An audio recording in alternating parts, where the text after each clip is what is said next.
Ace Frehley had played that song 1,000 times. And then he heard the lyrics. The arena in Cleveland. September 1983. Sold-out crowd. 15,000 people. The setlist hadn't changed in weeks. Same opener. Same transitions. Same songs in the same order. Professional. Reliable. The way touring worked. New York Groove was scheduled fourth. Always fourth. Ace knew every note, every pause, every moment where the crowd would sing along. He'd recorded it 5 years earlier. Played it hundreds of times since. The muscle memory was so deep he could perform it without thinking. Which is exactly what he'd been doing. Until tonight. The band hit the opening riff. The crowd erupted. Ace stepped to the microphone, guitar hanging across his chest, fingers finding the familiar chord shapes without conscious thought. The spotlight hit him. 15,000 voices ready to sing with him. He opened his mouth to deliver the first line. And stopped. His right hand pulled away from the strings. Not dramatically. Not a show-stopping gesture. Just stopped. Fingers hovering millimeters above the fretboard. The band kept playing for 2 measures before realizing something was wrong. The music died. 15,000 people fell silent, confused. Ace stood under the spotlight, staring at nothing, his hands still frozen above the guitar. Ace didn't defend himself. He never did. How did it come to this? 3 weeks earlier. Late August.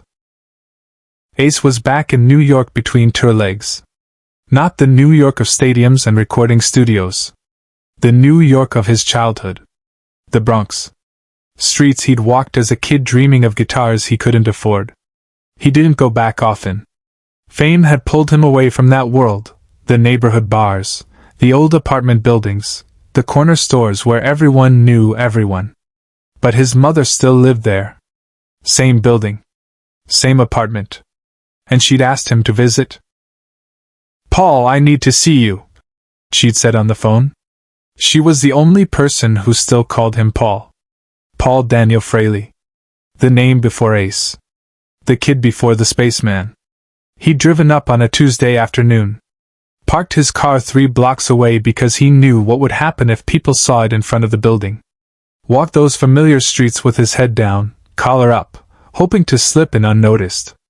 His mother answered the door looking older than he remembered. Tired. She hugged him hard, the kind of hug that said she didn't care about the guitar solos, or the album sales, or any of it.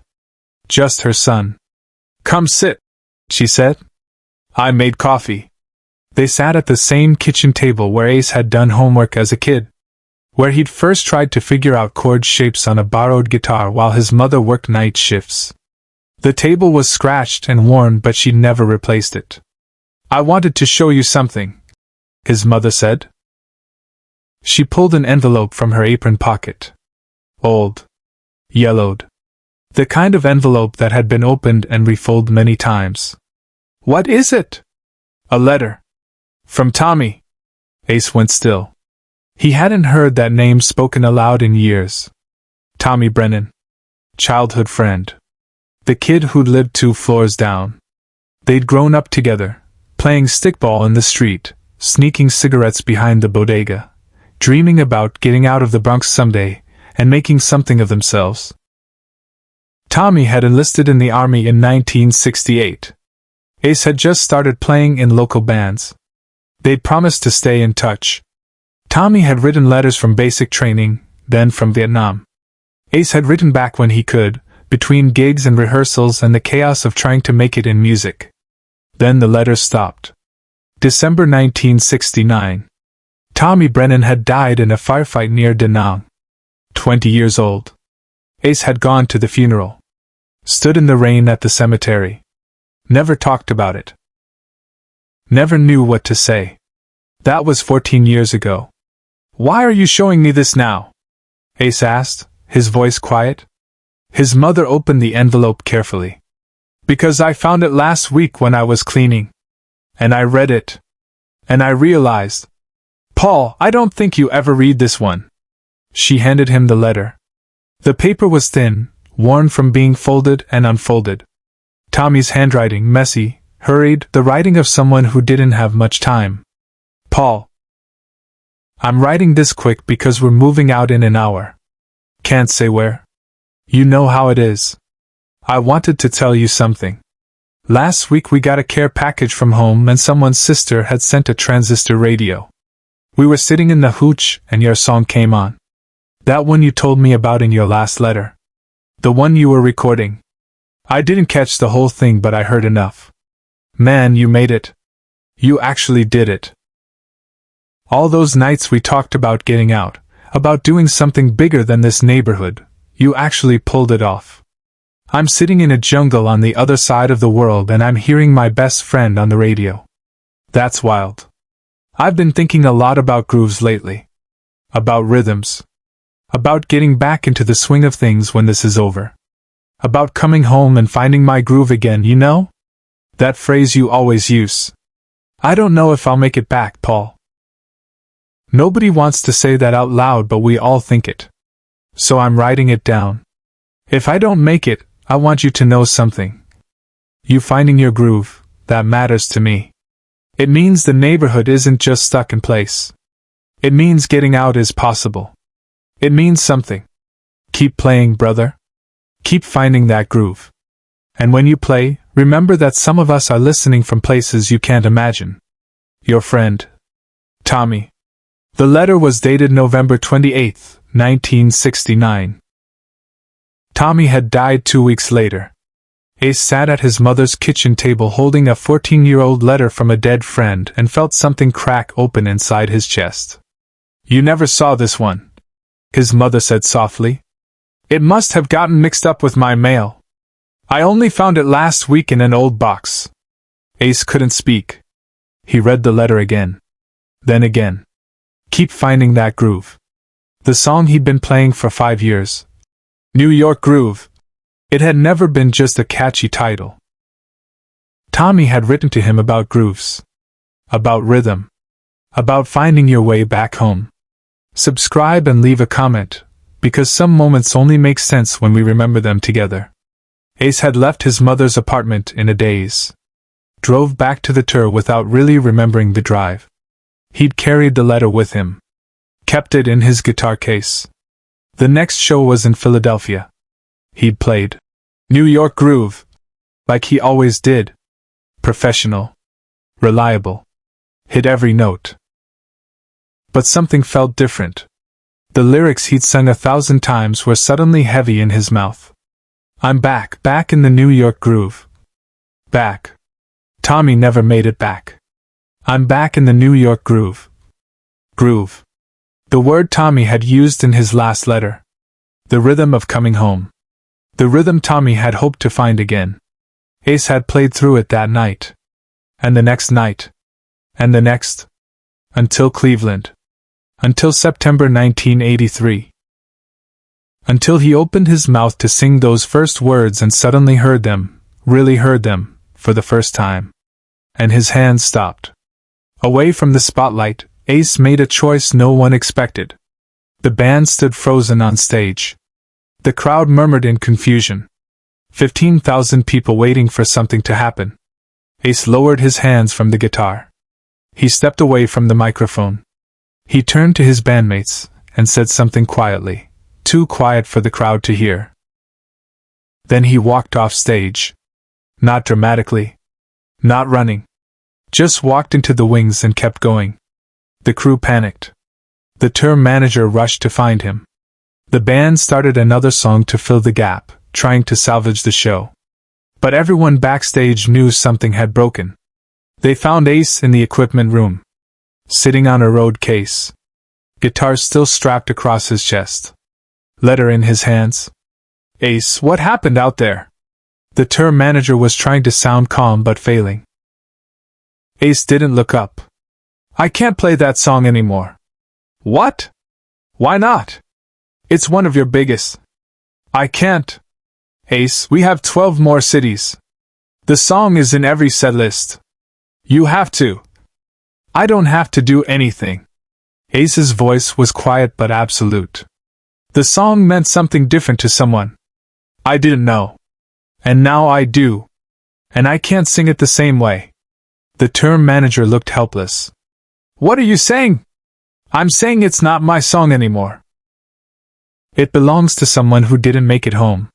And I don't have the right to sing it like it's just another groove. What followed silenced everyone in the room. Ace stood up. He walked back toward the stage. The crew watched him go, uncertain. He returned to the spotlight. The crowd, confused but loyal, cheered when they saw him. The band looked at him, waiting for direction. Ace stepped to the microphone. I need to tell you something, he said. His voice was rough, unpolished. Not the showman voice. Just Ace Frehley, from the Bronx. That song I was about to play, New York Groove, I've played it 1,000 times. But I just found out it meant something to someone I lost a long time ago. A friend who died in Vietnam. He wrote me a letter about grooves. About rhythm. About making it home. The arena was completely silent. He didn't make it home, Ace continued. And I've been singing his words for 5 years without knowing it. So I can't just play it the same way anymore. He paused, looking down at his guitar. I'm going to play it one more time. But different. Slower. The way you'd play something if you knew it was the last time. If you knew someone was listening from somewhere you can't see. He turned to the band. No drums. No bass. Just me. They stepped back. Ace played alone. The song everyone knew, the up-tempo, energetic anthem, became something else. Stripped down. Bare. Every note deliberate. Every word weighted with meaning. I'm back in the New York groove. 15,000 people barely breathed. When he finished, Ace didn't wait for applause. He simply said, "That was for Tommy Brennan. Bronx, New York. 1950 to 1969. Then he played the next song on the set list. The show continued. But everyone in that arena knew they'd witnessed something that couldn't be replicated. Share and subscribe. Some stories deserve to be remembered. After the tour ended, Ace never played New York Groove the same way again. Sometimes he played it slow, like that night in Cleveland. Sometimes he didn't play it at all. When interviewers asked why, he'd shrug and change the subject. Ace Frehley didn't explain himself. He never did. But he had Tommy's letter framed and hung it in his home studio. Next to it, he placed a photo of 2 kids in the Bronx, standing in front of a bodega, both grinning like they owned the world. Years later, a journalist asked him about his most important performance. Ace thought for a long time. Cleveland, he finally said. September 1983. The night I stopped pretending a song was just a song. The journalist waited for him to elaborate. He didn't. Ace Frehley had said everything that needed saying. But the story didn't end in Cleveland. 3 months after that show, Ace received a letter. Not to his management office. Not to a record label. It came to his mother's apartment in the Bronx. Forwarded from an address he didn't recognize. The envelope was postmarked from Oregon. Inside, a handwritten note on lined paper. Mr. Frehley. My name is Susan Brennan. I'm Tommy's younger sister. I was 8 when he died. I don't know if you remember me. Someone sent me a bootleg tape from your Cleveland show. I don't know who recorded it or how they knew to send it to me. But I've listened to it 40 times. Tommy wrote about you in every letter. He was so proud when you made it. He used to tell me that when the war was over, he was going to come home and you two would celebrate properly. He never got that chance. I wanted you to know that what you said on that stage, that you played the song for him, it meant everything to my family. My mother cried when she heard it. Good tears. The kind she hasn't cried in 14 years. You didn't have to do that. You didn't have to stop your show and explain. But you did. Thank you for remembering him. Thank you for saying his name out loud. Thank you for letting us know he mattered. Respectfully, Susan Brennan. Ace kept that letter too. put it in the frame next to Tommy's. And every time he walked into his studio, he saw them both. 2 letters. 2 reminders. One about finding your groove. One about never forgetting who listened when you did. In 1987, Ace quietly donated a portion of his tour proceeds to a veterans organization in Tommy's name. He never publicized it. When a Rolling Stone reporter discovered it years later and asked about it, Ace's answer was 2 words. He listened. That was all. The reporter pushed for more. Ace picked up his guitar and started playing. The interview was over. Some things don't need explanation. Some things are carried quietly. Some grooves are found not in the spotlight, but in the space between notes, where memory lives and friendship never dies. Ace Frehley understood that. He always had.